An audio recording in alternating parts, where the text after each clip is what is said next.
šis skatāmies, ko es rādu. Tālāk jāizvēlas plākni. Front plane. Un tālāk, izmantojot līniju vai taisnstūri, mēs varam uztaisīt pamatu. Es izvēlošos taisnstūri.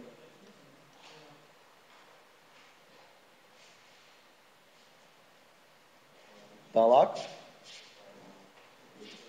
izmantojot līniju,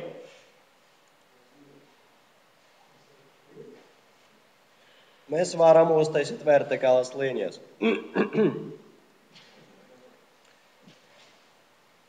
Ja mēs turpināsim pārvietot pēli, tad mums ir līnijas rīķis. Bet es varu atgriezties pie iepriekšējā nogriežņā gala punkta. Un jūs redzat, ka līnija pārvēršas par ārku. Tieši tas, kas man vajadzīgs. Tātad vēlreiz pārvietoju uz sākuma punktu un man parādās ārka. Tālāk meklēju to sākuma punktu, lai būtu raustīta līnija, klišķinu arkā un turpinu tālāk ar līniju un savienoju ar horizontālu. Divklišķus. Tātad vēlreiz izvēloties rīķi line, mēs varam sākt ar vertikālu līniju, tālāk velkot līniju mums puslīnijā, mēs atgriežamies pie iepriekšējā nogriežņa gala punkta un velkam ārku. Un klišķis un turpinām tālāk ar līniju. Tālāk izmantosim jaunu rīķi trim entries. Izmantojot šķēres, mēs varam pagarināt vai nodzest liekas entities. Tad liekus elementiņus. Izmantojot rīķi power trim, mēs varam ar peles pārvilkšanu virs līnijas, tagad ir izvēlēts, nodzest lieko nogriezni. Vienkārši turam kreiso peles pogu un velkam virs tās līnijas. Kur mums parādās kā. Tad ar peleko mūsu trajektorijā un līnija būs nodzest. Tālāk, izmantojot iezīmēšanu, tad izvēloties vienu nogriezni, turat taustiņu kontrolu, nepalaižot šo taustiņu. Klišķinam uz otras līnijas, otrais nogrieznis. Mēs iezīmēsim abas nogriežņus. Un mums jānorāda, ka īpašība ir equal. Tad, kā tie nogriezni ir vienādi un ekvivalenti. Equal. Tad mainot vienu izvaru, mainīsies otrais. Tālāk izmantot Smart Dimension, mēs varam iedot pamatam izmērus. 100 mm,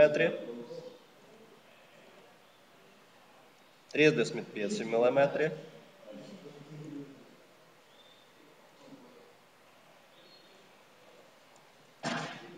50 mm.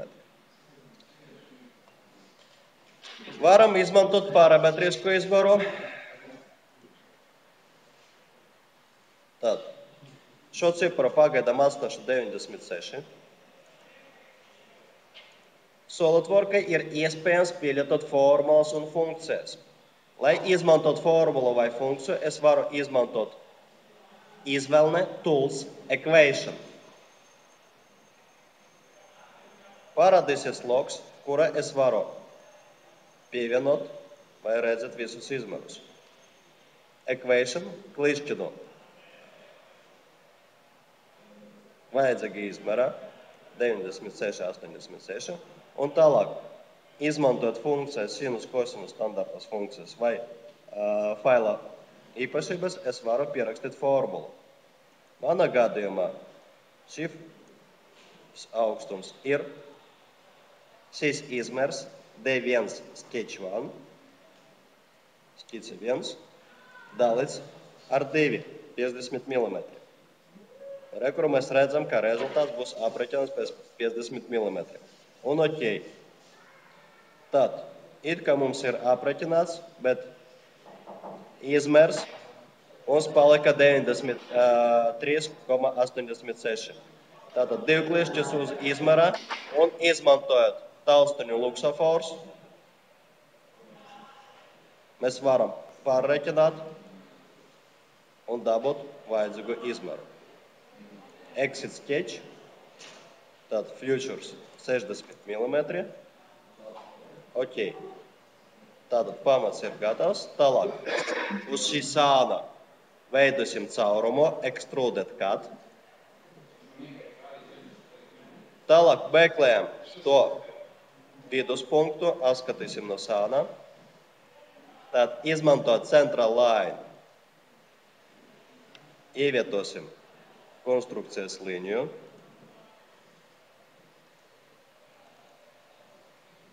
Un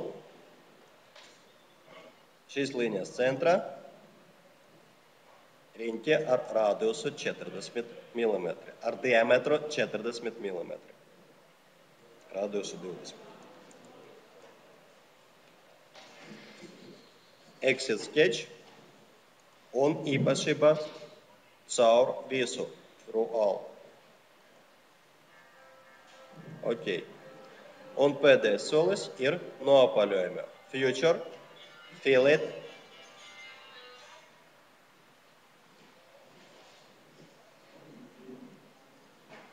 radius 5 mm, un tad jāizvēlas maliņas.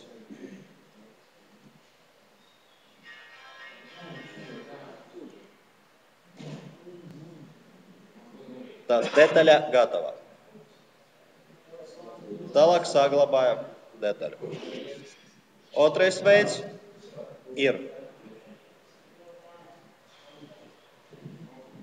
to pašu detaļu uztaisīt uz vienas skices pamata. To mēs uztaisīsim nākamreiz.